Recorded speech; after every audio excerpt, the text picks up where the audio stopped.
Shiva. I am not a devotee of Shiva, but Shiva is my life breath.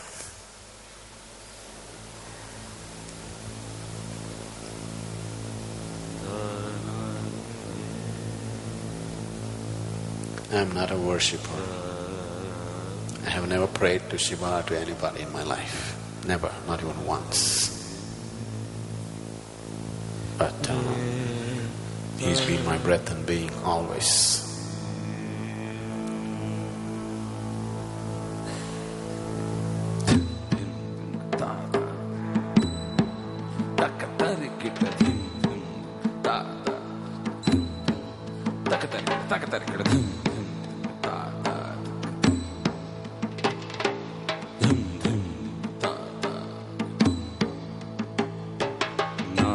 नागेन्द्रहाराय त्रिलोचनाय भस्मांगरागाय महेश्वराय धिं धिं ता धिं धिं तक नागेन्द्रहाराय त्रिलोचनाय भस्मांगरागाय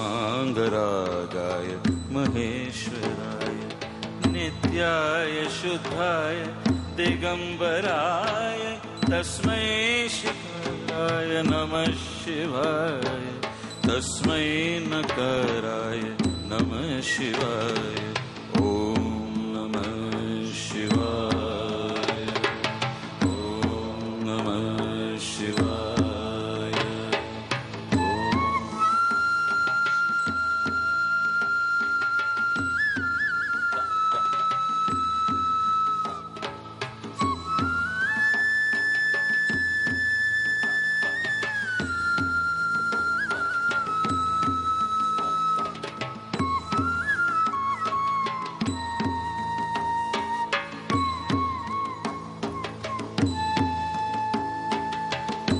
मंदाकिनी सलिल चंदन चर्चिताय नंदीश्वर प्रमथनाथ महेश्वराय मंदार पुष्प बहु पुष्प सुपूजिताय तस्मै मकाराय नमः शिवाय तस्मै मकाराय नमः शिवाय ओम नमः शिवाय ओम नमः शिवाय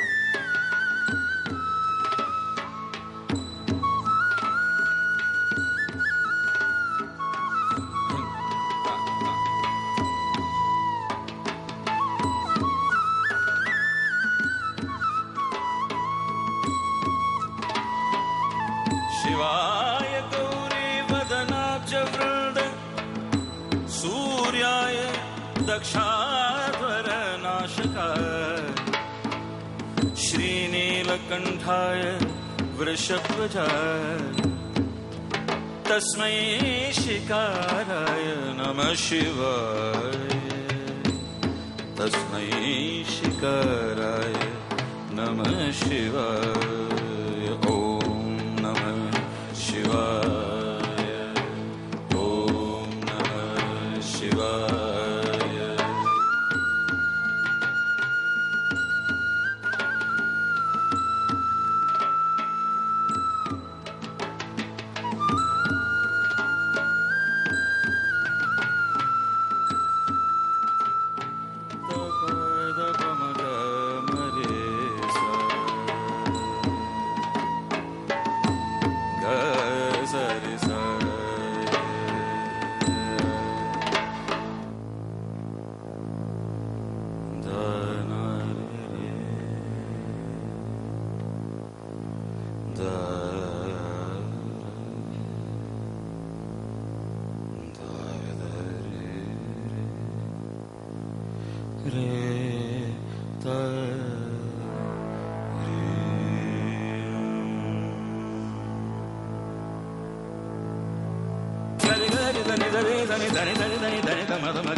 So here we are exploring and expounding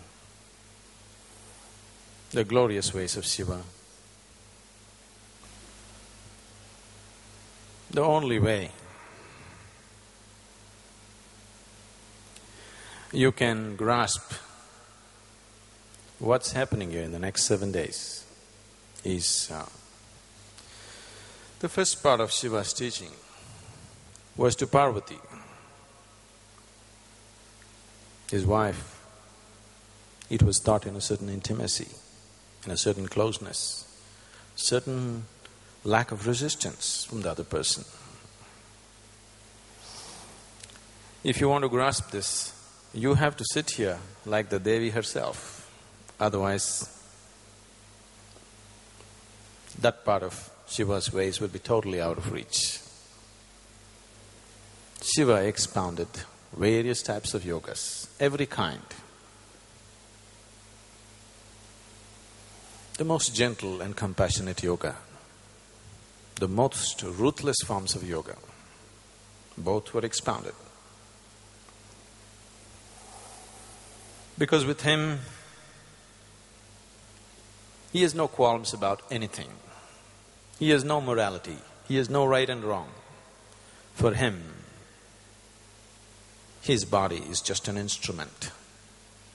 Everything in the existence is just an instrument to ultimate realization. So depending upon the level of preparedness of the person who is sitting in front of him, accordingly he went. Shiva, the Adiyogi,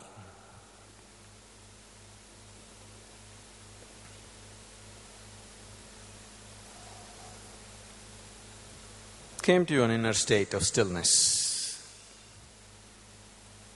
where if he closes his eyes, he can sit like this till the end of the world. Simply he sat. Himalaya, many of you just went there and came. The mountain is personified. The king of Himalayas had a daughter whose name was Parvati. So Himalaya and Parvati came and started serving Shiva where he was sitting and meditating. After many millennia, he opened his eyes and blessed Himalaya, and then he saw Parvati. Then he told Himalaya, it is improper for you to bring a woman where there is an ascetic. You take her away. Immediately, Parvati said, why are you rejecting me? And who are you to reject me? You are the basic principle of the existence. These two are known as Purusha and Prakriti. Purusha is the masculine, Prakriti is the feminine. Prakriti also means nature. Purusha is the fundamental principle. Prakriti is creation. You are Purusha, but without Prakriti, there is no action in you. You are just inert. You cannot do anything by yourself unless there is Prakriti. Shiva said, I can dismiss and dissolve Prakriti right now. I created it. If I want, I will dissolve it this moment. Don't talk to me all this nonsense, you go. Then Parvati said, if you have so much power that you can dissolve Prakriti, why are you doing this asceticism? And why are you sitting in these mountains? These mountains are Prakriti, the air that you breathe is Prakriti, the sky is Prakriti, everything is Prakriti. And if you dissolve this, you will have no role to play, you will just become inert, absolute emptiness which you are. He liked the argument and the spunk in her, but he still pretended to be very angry and asked her to leave. She refused to leave. She has been performing immense austerities to become the wife of Shiva. She was completely determined and focused. Her only focus was this single point agenda she was going on. Then people interfered and Shiva decided to marry her. He married, but there was no involvement. He still lived as an ascetic. She was beside him, he accepted her, but he still continued as an ascetic. How will she find fulfillment as a woman? So she was desperate to have a child.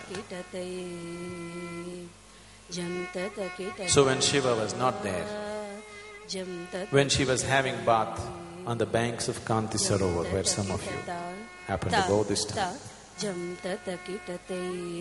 she took out the sandal paste that she had smeared on her body, plus a little earth, and formed a little boy out of it and infused life, because she wanted to enjoy the child, because she's been cursed to be barren. And Ganapati was born.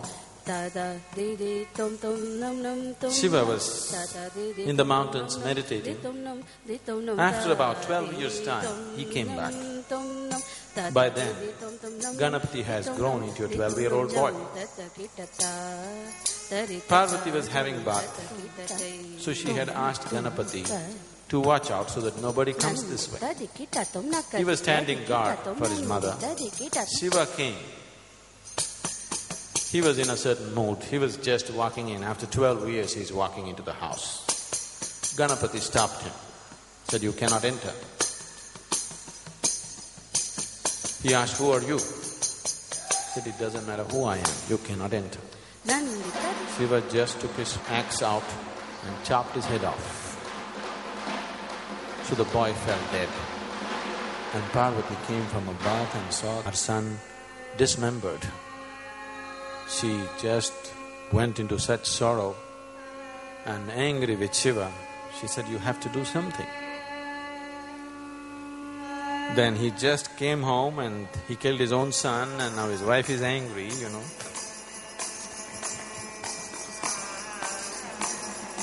A lot of trouble. Then he sent out his ganas, "Go out into the mountains. The first animal that you see, behead the animal, bring the head. I will resurrect this boy once again." So the first animal they saw was a baby elephant. So they chopped the head of the elephant, brought it. Shiva brought him back to life with an elephant head. So you see Ganapati with an elephant head.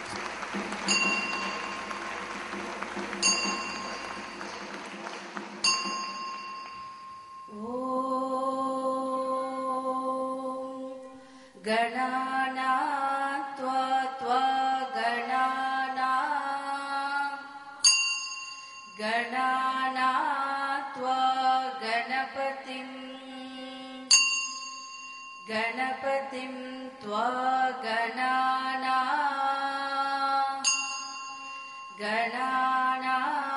त्वा गणपतिम्. And when he saw Parvati's plight, desperately trying to fulfill herself through normal processes of life, Shiva, out of his compassion, said, "This is not the way for fulfillment." And then the yoga started. He started teaching the methods of self-realization to Parvati, saying that having children, bearing children is not going to really lead you to fulfillment. Here is the way, and he opened up the possibility of yoga. When we say ways of yoga, we are looking at getting mastery over the fundamental processes of life, the very process of creation and dissolution. In great detail and in such gentle ways, Shiva went about expounding the ways of yoga to Devi. The sutras, the yoga sutras of Shiva are such that almost in every sutra he refers to her as the resplendent one, the gracious one, the beautiful one. So you need to understand that this teaching transpired between two people with utmost intimacy. Intimacy should not be understood as sexuality. Intimacy means there is no resistance. There is no need to fight through this person. This person is absolutely open to whatever is being offered.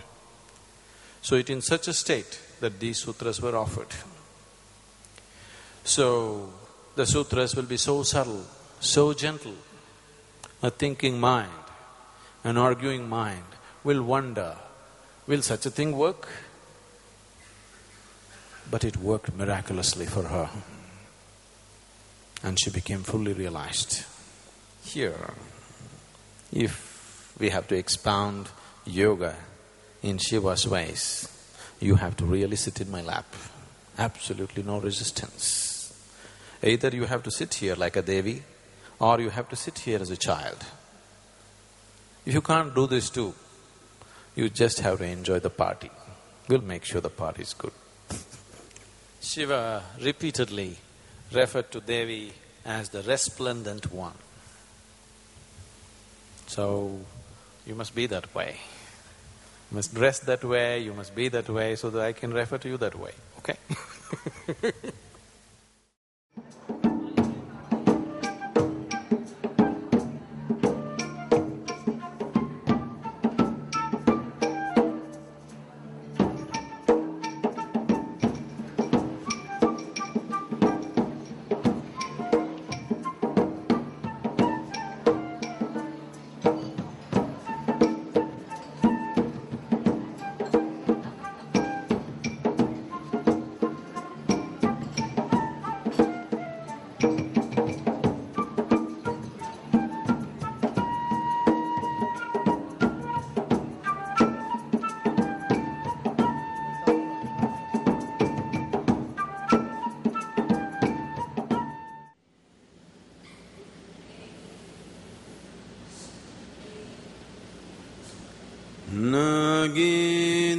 नागेन्द्रहाराय त्रिलोचनाय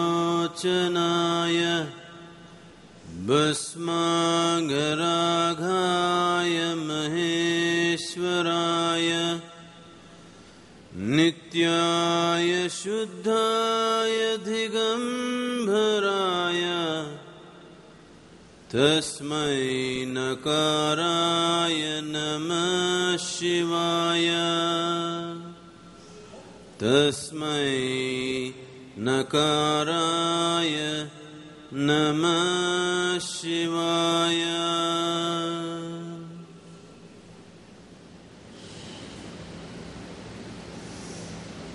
When we say Shiva's teachings, we need to understand that we are not talking in terms of philosophies or ideas.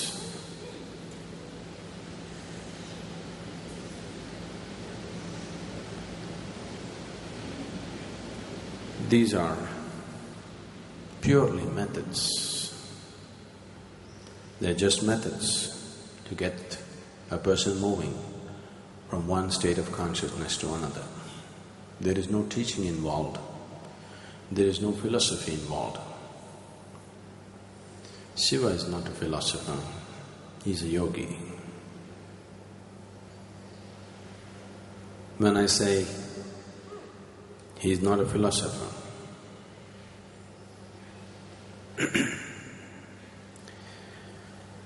see, it's very easy to be philosophical. In fact, the less you know, the more the chances that you will become philosophical.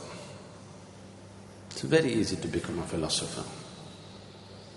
You just have to read a couple of books and misunderstand them. You can become a philosopher. The reason why you're talking about something that is written in a book is because you have not perceived, grasped life in any depth. If you had even read a single page of this vast existence, all your life you would be talking only that. There wouldn't be time to talk about anything else. So Shiva is a yogi, purely existential, not philosophical, not intellectual. This is not something that you can understand. This is not something that you have to be convinced about. This is not something that you have to agree with. This is something that you learn to relate with. If you can relate to it and experiment with it will do miraculous things for you. You could become as blissful as Devi became, that she just went mad as a March hare and romped about the mountains for many millennia. We'll curtail the time for you, but we got the mountains, we got the madness, we got everything. As he started expounding the various dimensions of yoga, Devi took on various forms. She became love, she became compassion, she became anger, she became fury, she became deadly, she became very pleasant, she became unpleasant. She took on every kind of form that could happen within the human consciousness. As she took on these forms, they went from the subtle to the more and more intense kind of forms. As Devi took on various forms, the seasons changed, the atmosphere in the world changed, because she is the Shakti, the basic energy behind the existence. As she went into many phases of her consciousness, everything around changed. And then he brought her to a state to make her realize all this is just a play of energy. She is none of these things. What she is beyond all these forms that she can take. And to harness that energy and make it happen the way it should happen is the science of yoga. And the explosion of yoga started.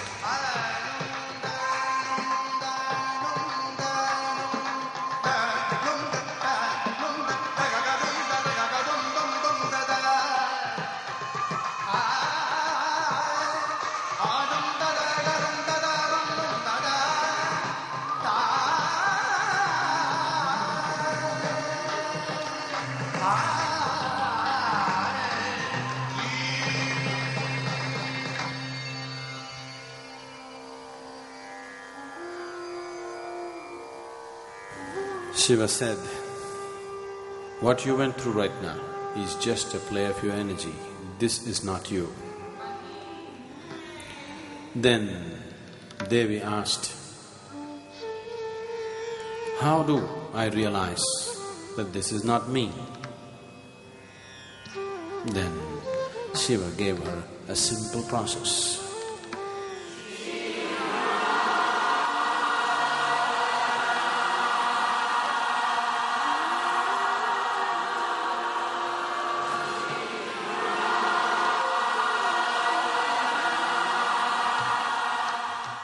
Sada vasantam, sada vasantam, sada vasantam.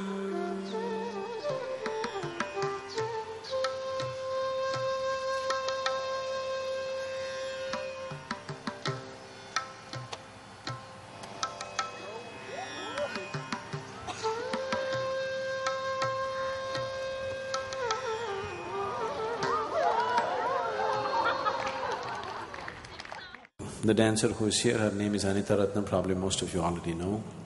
She is one of the foremost exponents of fusion kind of Bharatanatyam. She is internationally acclaimed artist. She's performed almost every part of the world. So, she will be doing the Nadaradhana. This is a part of the Indian temple culture, that is, the puja or the worship was not just verbal. So people learn to use their whole body as a form of worship. Many of you're practicing Surya Namaskar, which is a form of worship, using the entire body to get into your worshipful activity within you. Similarly, dance also was used as a form of worship and as a form of involvement.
You said, until you explode, I'm not your guru, I'm just your friend. Now I'm troubled.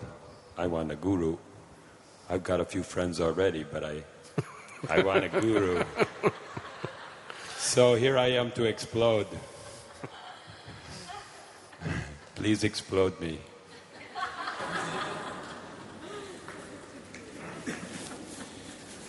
So, I want you to understand, you're sufficiently packed with explosives, every one of you. Only thing is, some of you have kept it so damp it doesn't light up, or some of you don't know where the fuse is. So, I can easily light it up. If you're damp, we can dry you. The weather's cloudy, it is not assisting, but I can dry you up and light you up. You just have to allow it. So right now, you don't know how to allow.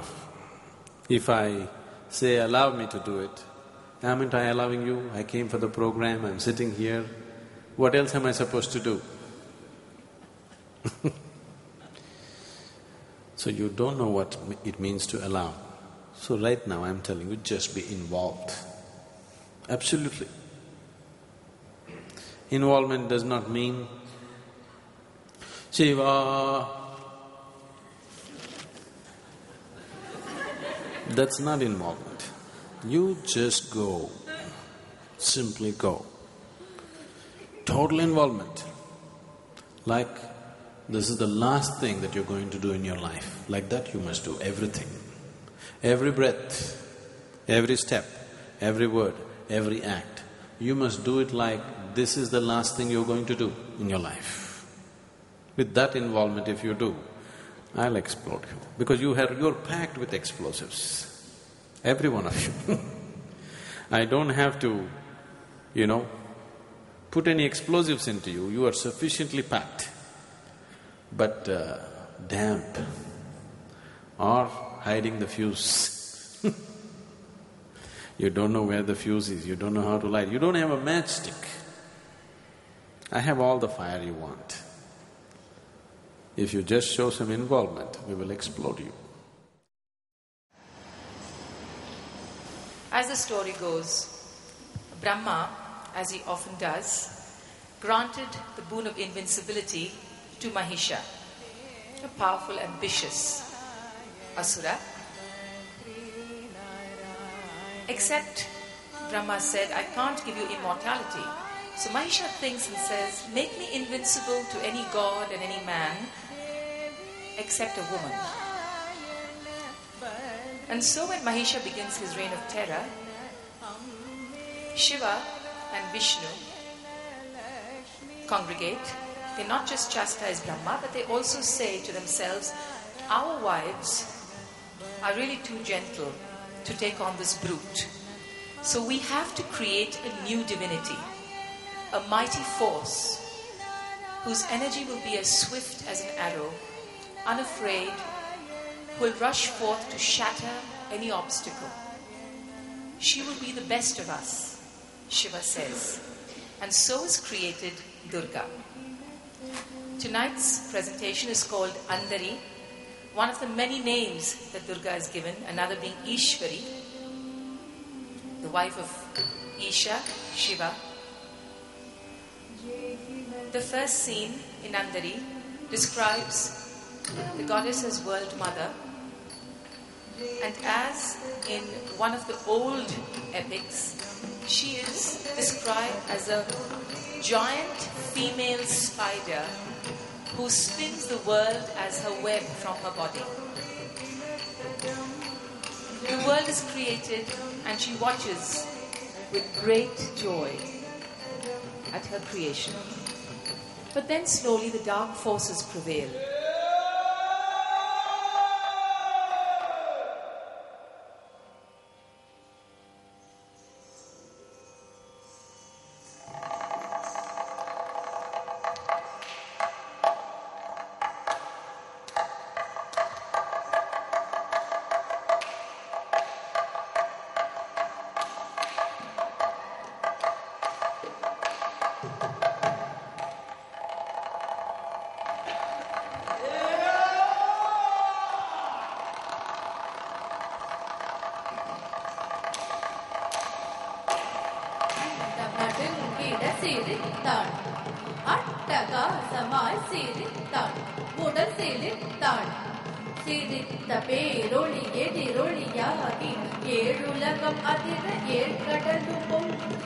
She is called upon to be reborn in a terrible, aggressive, powerful form as Durga.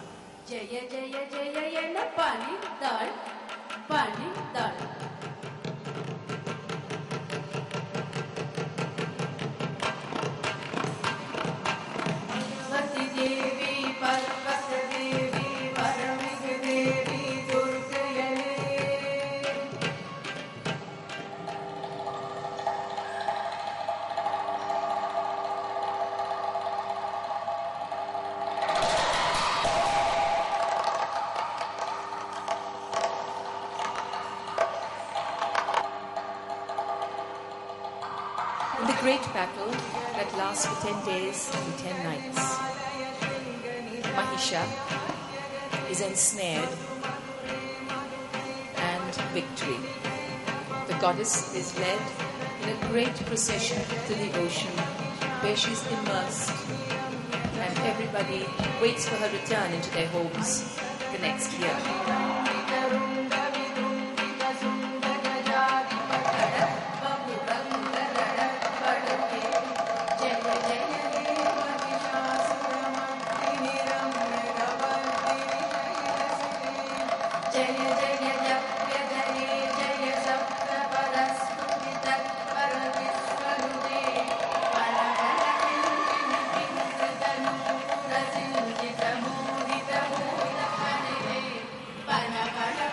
End of Andari,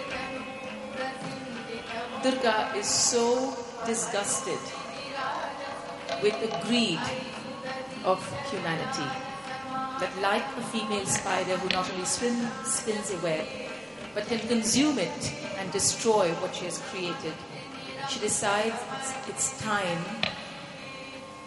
to completely annihilate everything in order for the world to be created again all that is remaining is a lamp which symbolizes hope. A pregnant woman in whose womb is an unborn female child that she carries and hangs around one ear like her earring to show her compassion.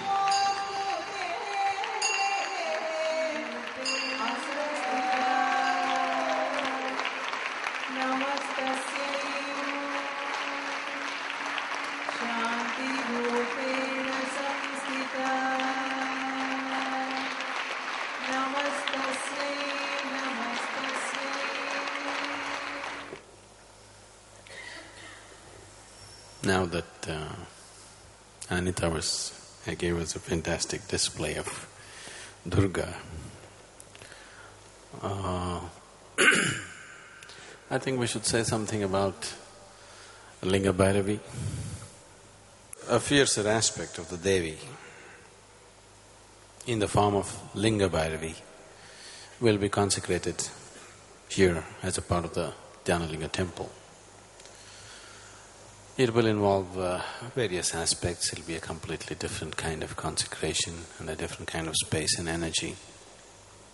So, this temple will be coming at the southernmost corner of southwestern corner of the main temple, the parikrama that's coming up. Maybe many of you will have the opportunity to witness the consecration.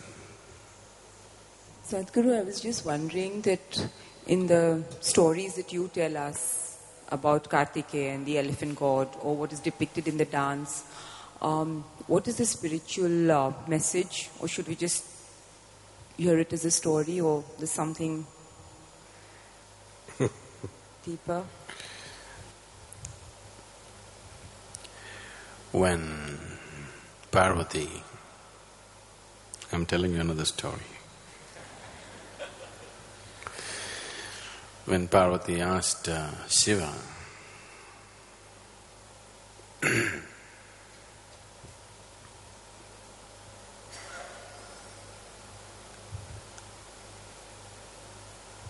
of the spiritual significance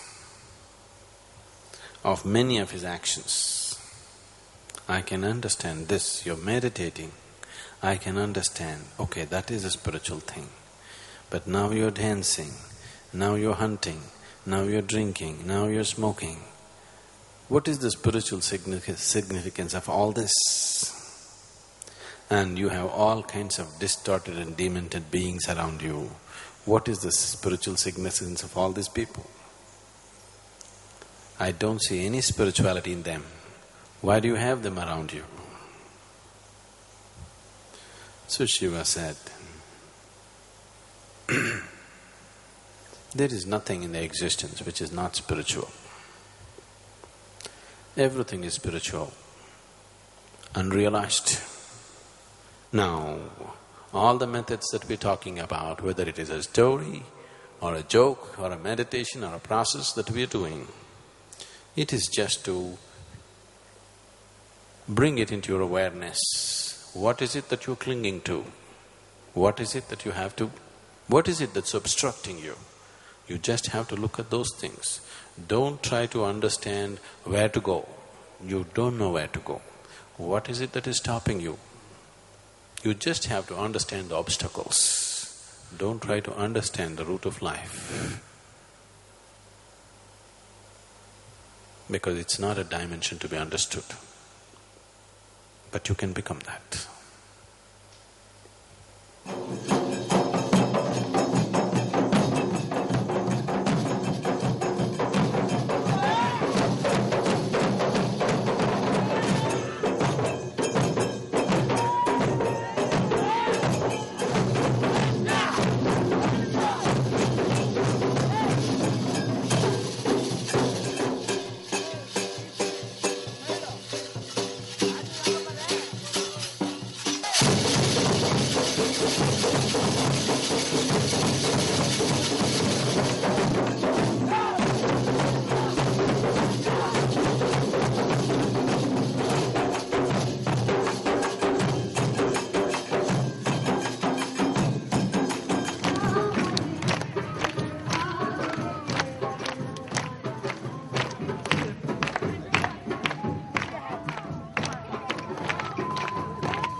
Now,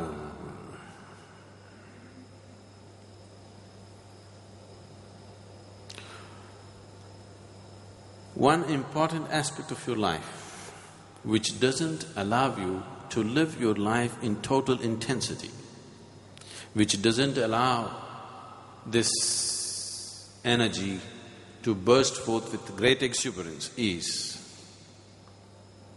self-preservation.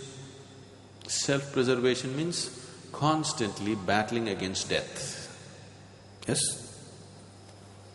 The instinct of self-preservation means constantly battling against death. Or in other words, it is the presence of death constantly there, every moment of your life, whether you're conscious of it or not conscious of it. Every moment, the presence of death is there, which makes you restrained about everything. If death was not there, you would do so many things, isn't it? You wouldn't hesitate for anything. You would jump off the mountain if you felt like it. So, tomorrow, the whole day we will spend on death. I want you intensely involved with this. I'm talking about it today so that you're prepared for it. You don't resist it.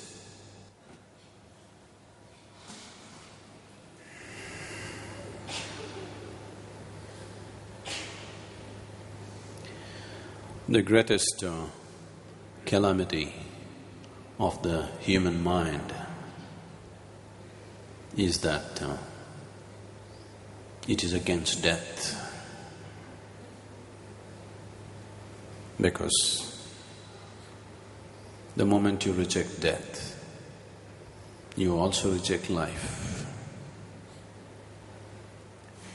Either we can refer to this process that you're right now going through as life, or we can refer to this process as death.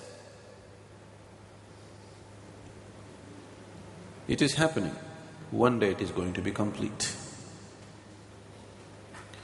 But the very word death has brought so much fear into people simply because of a complete misunderstanding about the very nature of what it is. The way most people have treated their body, suppose somebody offers you a deal, you drop this old body, we'll give you a new body. Won't you make the deal? You'll make the deal, isn't it?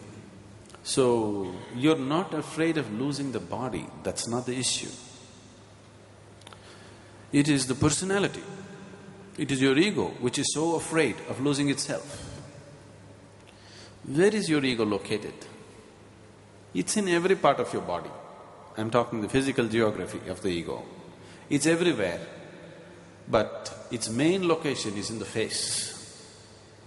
So right now, we want to deface you a little bit. For today, you should not be able to look at your face, nor should anybody be able to look at your face. For that we have a device.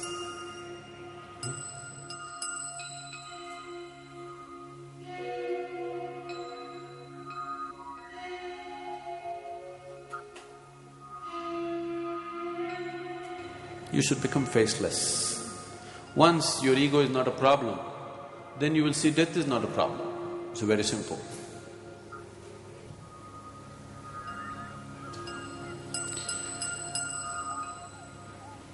Death is a cosmic joke. If you get the joke, when you fall on the other side,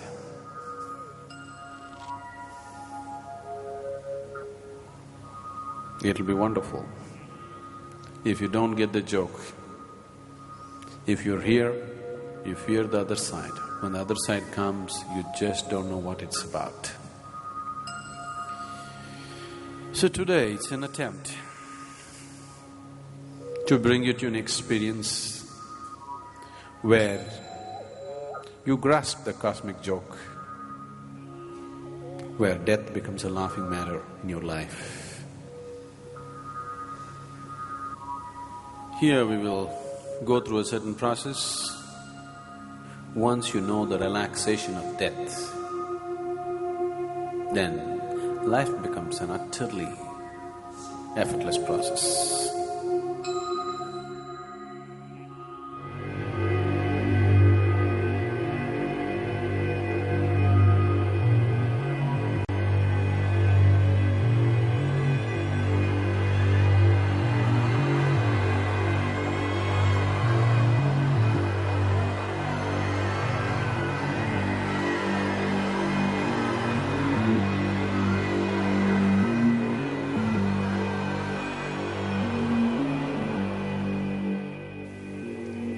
Death is the creation of the ignorant. Death is the creation of the unaware. If you're aware, it's life, life and life alone.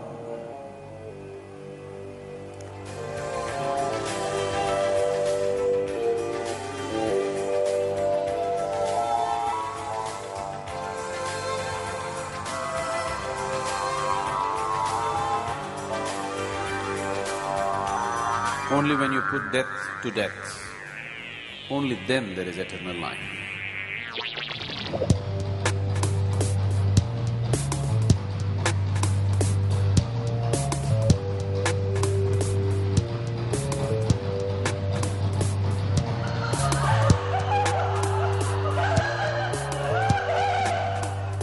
If death becomes a laughing matter in your life becomes an utterly effortless process.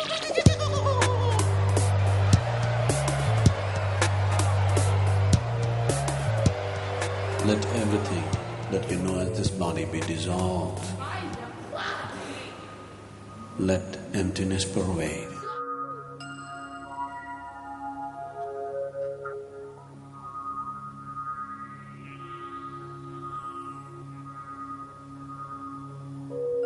इह संसारे बहु दुस्तारे, इह संसारे बहु दुस्तारे।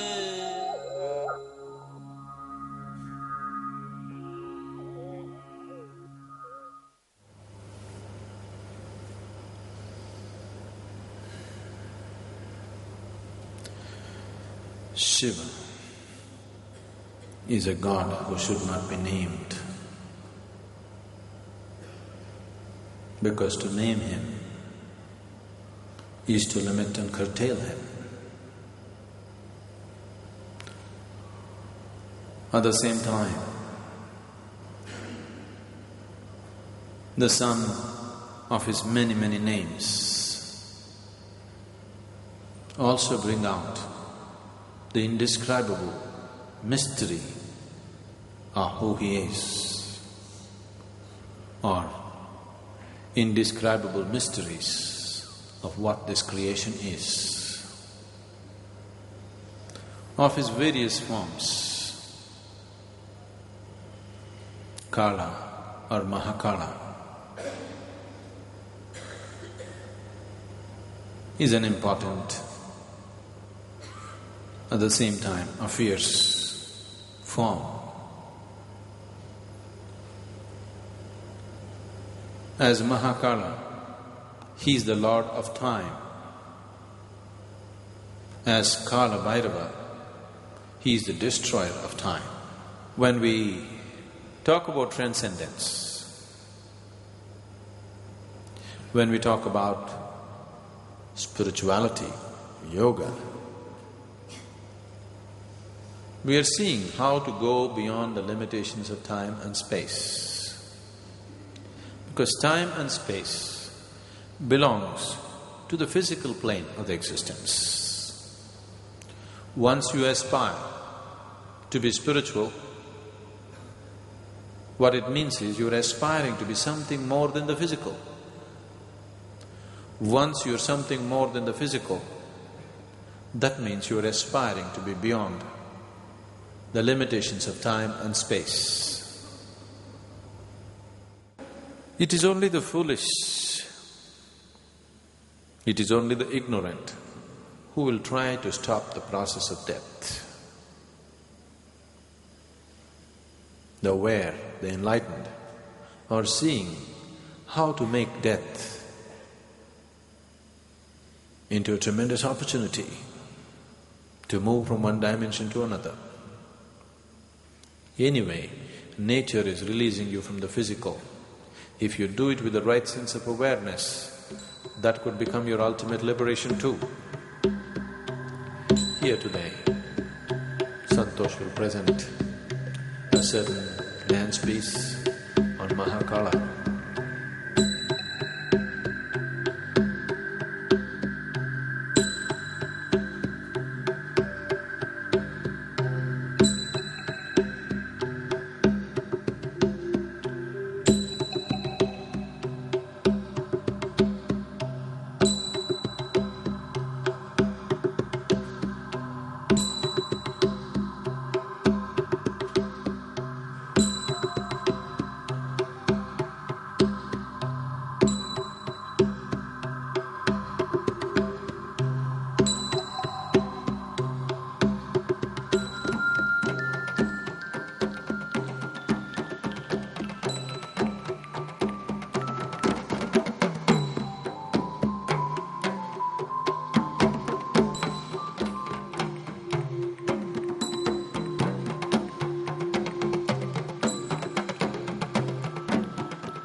Now, you are 100% skeletal. Just see yourself 100% as just bones, and this black robe is all that is there. All the flesh has fallen off. Just these bones and this robe. More carefully, you're all just bones.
When you look at your life, the way you live it, many times you would have noticed that you are ruled by compulsive emotions.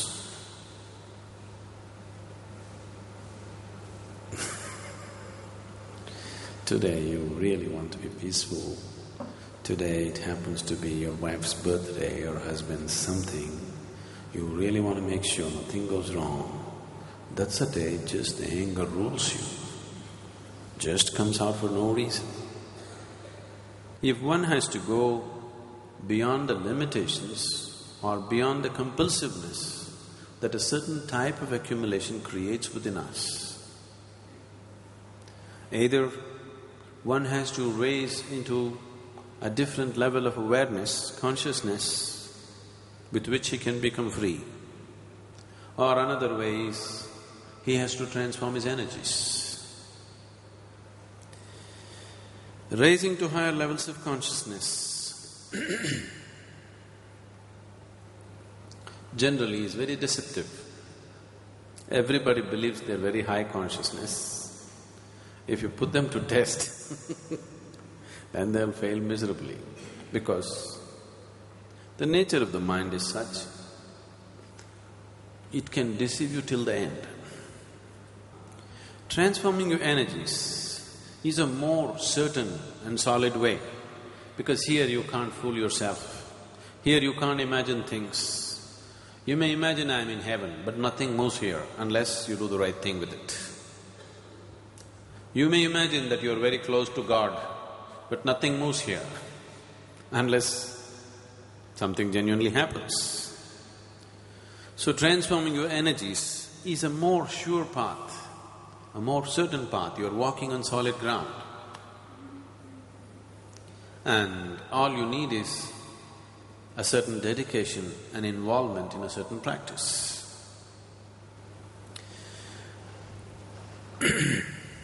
If one works sufficiently upon his energies, the right sense of understanding and guidance, if it is done, very easily one can get enlightened on the level of his energy.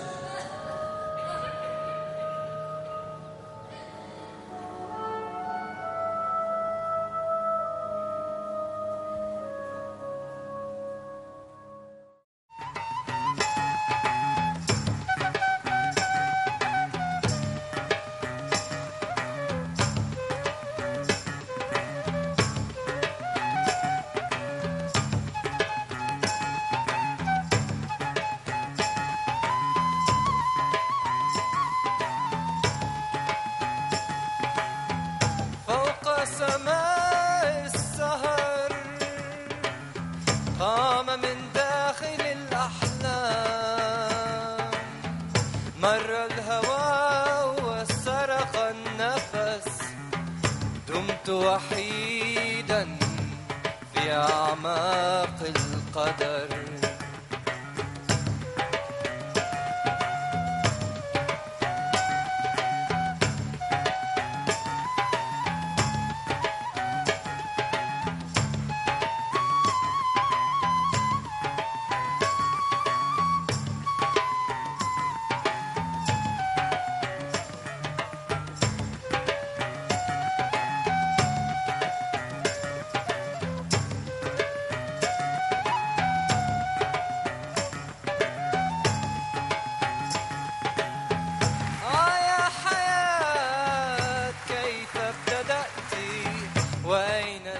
Let's see what you're taking in.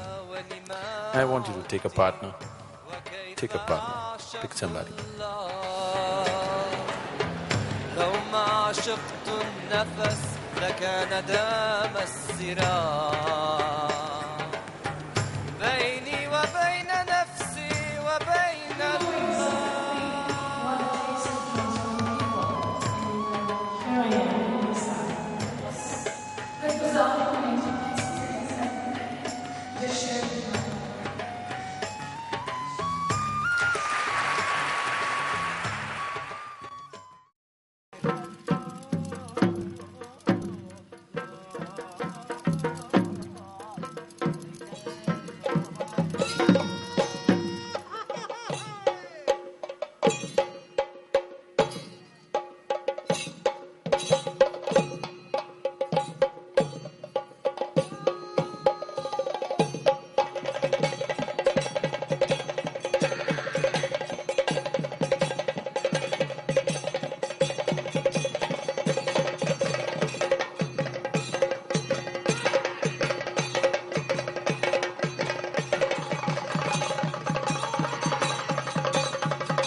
There are quite a few people here. They cry, they laugh, they shake like they're possessed. And they try to mop the floor with their own body.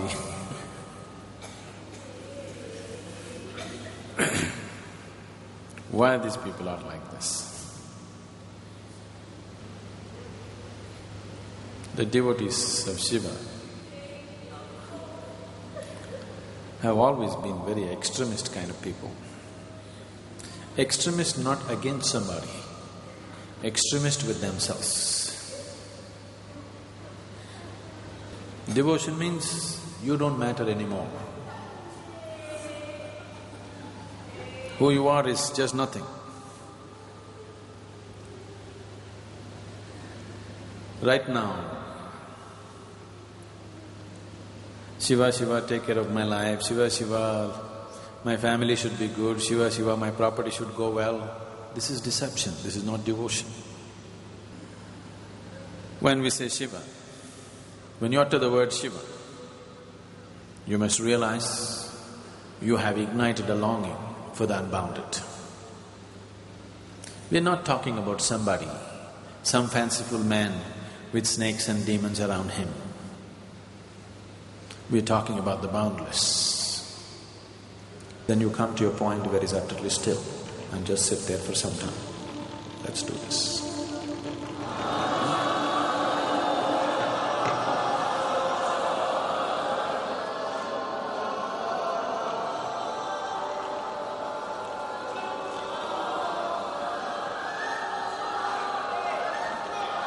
Om Shambho Shiva Shambho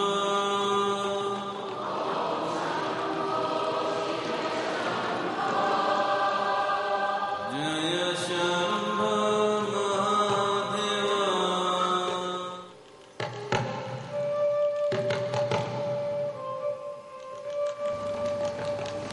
In South India,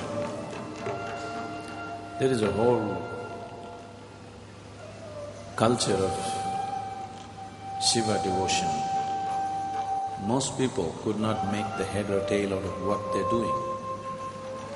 They lived utterly blissfully within themselves.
त्रिलोचनाय भस्मांगरागाय महेश्वराय धिम धिम ता धिम धिम तक तर्क नागेन्द्रहाराय त्रिलोचनाय भस्मांगरागाय महेश्वराय नित्याय शुद्धाय दिगंबराय तस्मै शिवाय नमः शिवाय तस्मै नकाराय नमः शिवाय ओम नमः शिवाय ओम नमः शिवाय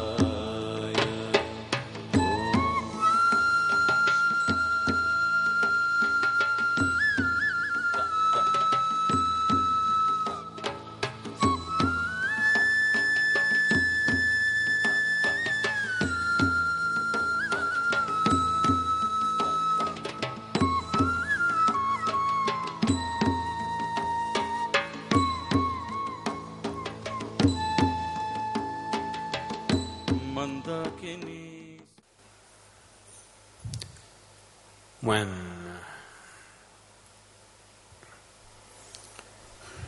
there was a conflict between the gods and the demons,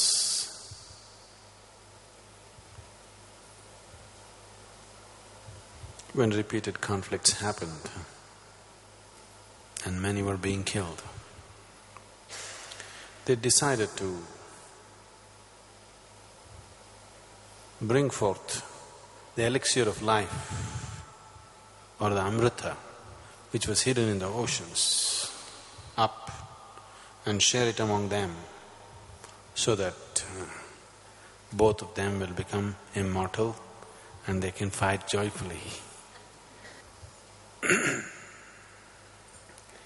So they got into a partnership and they decided to churn the oceans. So the legend goes on to say that they pulled out a certain peak called Meru to churn this ocean, and as a rope they used a huge snake to churn it. They started churning, and initially, instead of amrita or the elixir of life coming out, a deadly poison came out from the bottom of the ocean. This was known as Kalakata. This deadly poison came up in huge quantities. Then all the gods got scared that if this much poison comes out, it'll destroy the whole world. And there was nobody who could do anything about this. Then as usual, when nobody is willing to do anything about it, they thought Shiva is the right guy. So they asked Shiva to come and they showed him an enormous amount of poison coming out of the ocean. What to do if this spreads, it'll destroy life. You must do something. And once again, as usual, without any concern about his own well-being, he simply drank up the poison. Parvati, his wife, saw him drinking up this poison without being concerned about his own well-being, so she went and held his throat. So it all stopped here. And his throat and above became all blue.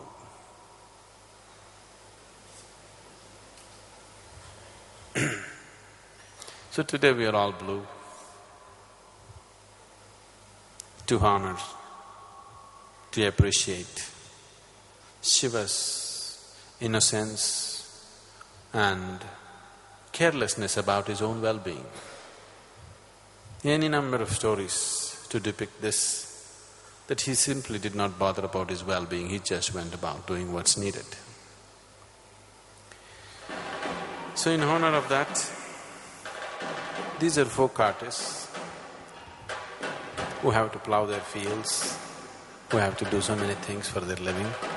But just to keep these traditions alive, they spend their spare time doing this and they kept this alive for thousands of years.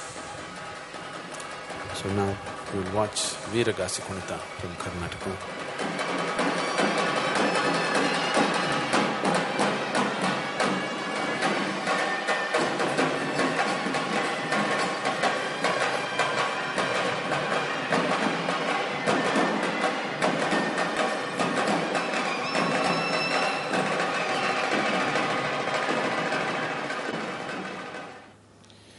Close your eyes and do this.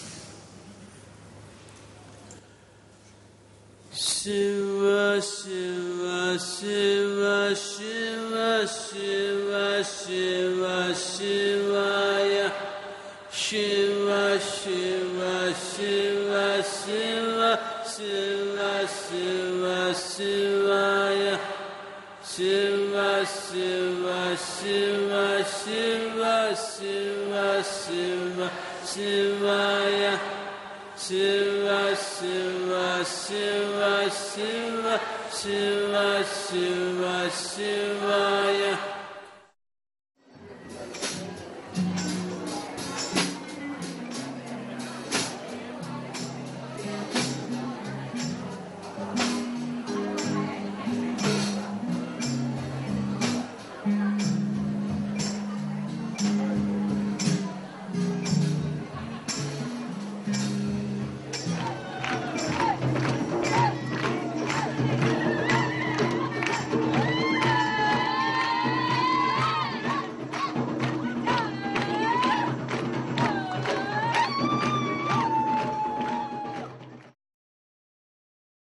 Is not really any kind of thick forest or anything. We're walking on a pathway. It's quite safe and fine. It's just that we're crossing one stream before we go to the next one.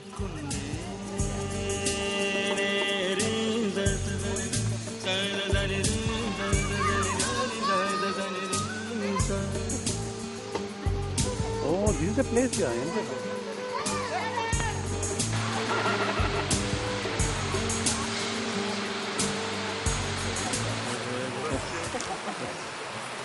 Since energy may be enlightened but consciousness may not be, how can he work towards his consciousness and awareness? See, this is one thing we need to understand. Physically, just physically, even if it doesn't matter how much exercise and preparation we do, still are all of us equipped the same way? Are we? No. We can raise to certain levels with proper preparation, but still different bodies are made different ways. You cannot change that, isn't it? When we come to mentally, also is it true? It doesn't matter how much training you give, all minds can be equated? No. But energy can be equated. Energetically, with the necessary work we can equate everybody. So physical body and mental body, to transform it is a different thing. Initially the transformation is very quick, but beyond a point, it doesn't cooperate easily. Energy body is one thing we can transform steadily, continuously towards a certain goal. To gain consciousness, to gain the necessary level of consciousness, to go beyond the limitations of their own mind, may not happen for most people in one lifetime. But to become enlightened on the level of your energy is very much possible. That ensures that when you drop your mind and body, enlightenment is taken care of. But when you hold your mind and body will not mature so quickly for everybody. Some minds and bodies will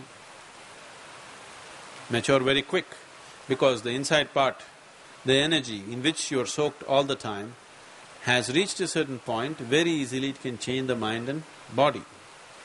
But not all bodies, not all minds change at the same pace. To get all of you to a level of intelligence of, let's say, Albert Einstein, in 1 or 2 lifetimes it may not happen. It may take 100 lifetimes for some people, maybe 25 for some. We don't know. You cannot say, isn't it?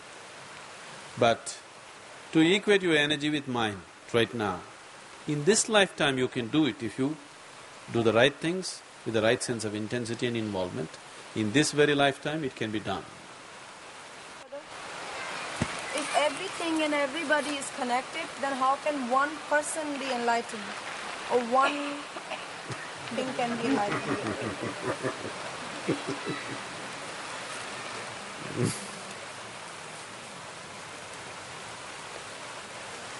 So why there is no mass enlightenment? Such a thing will never happen. Unless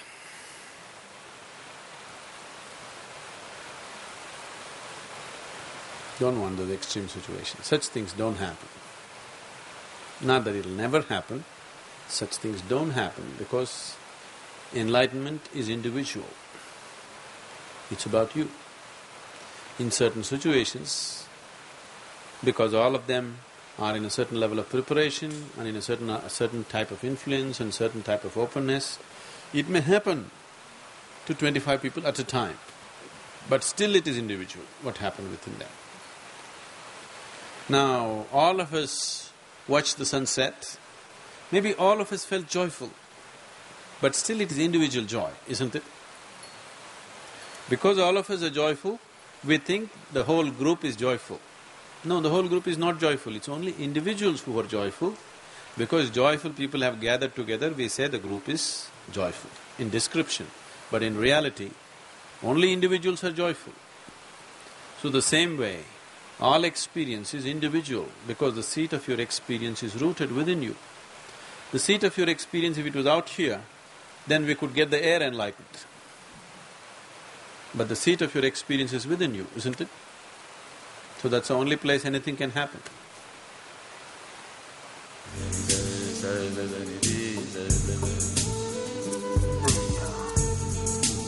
One thing, once you raise the pitch of this thing, then you can't believe it's a thing. A fleeting moment I caught of you. Every moment I think of you. A fleeting moment I caught of you. Now every moment I think of you.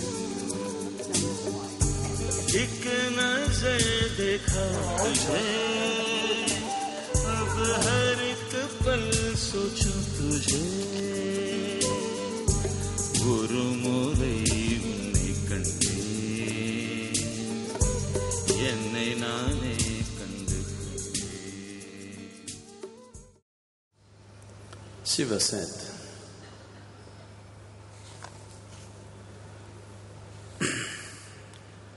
"O gracious one, play."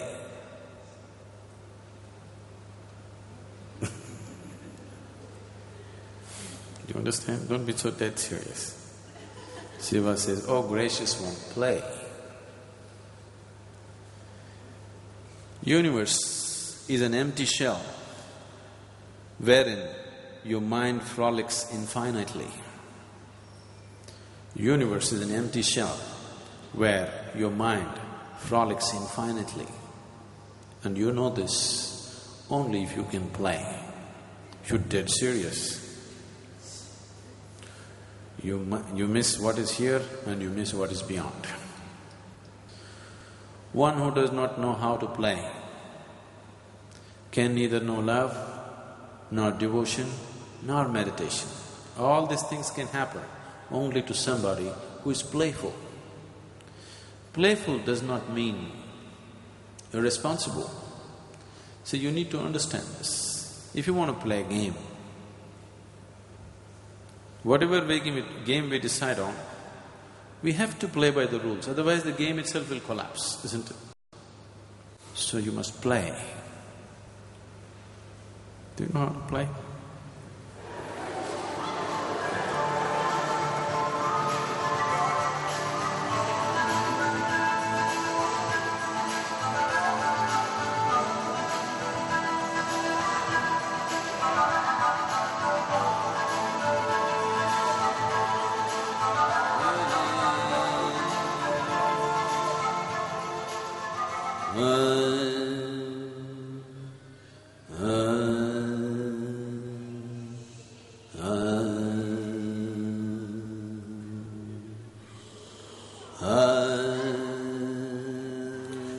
Shiva says,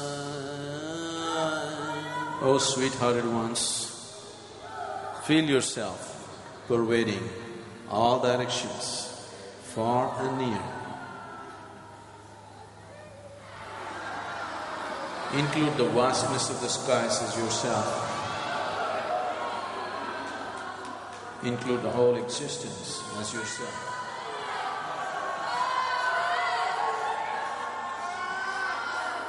O sweet-hearted ones, feel yourself pervading all directions, far and near.